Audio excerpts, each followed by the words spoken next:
Açык кабагым, дайым даяр сабагым, саламаттыгыңар кандай? Саламатсыңарбы балдарым?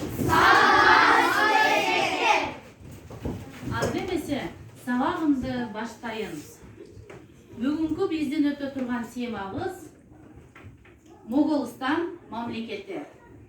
Кыргызстандын тарыхынан экени.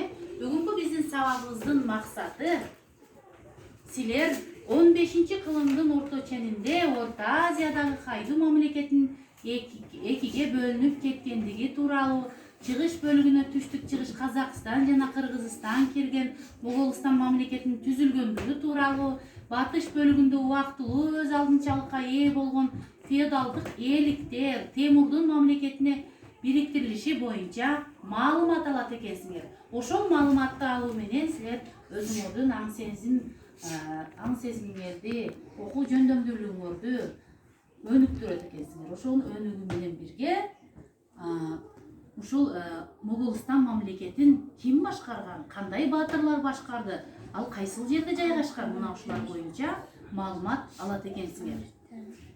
Андан кийин ошол Моголстан мамлекетиндеги Могол менен Могулдун бириктирилип, Моголстан өлкөсүнүн түзүлгөндүгү тууралуу маалымат алат экенсиңер.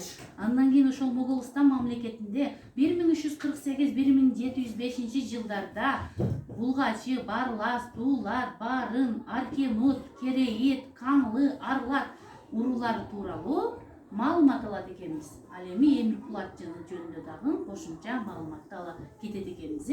Мына ушул биздин Кыргызстандагы уруулар боюнча дагы кошумча маалыматты алат экенбиз. Андан кийин Моголстан мамлекетинин коомдук түзүлүшү кандай болду?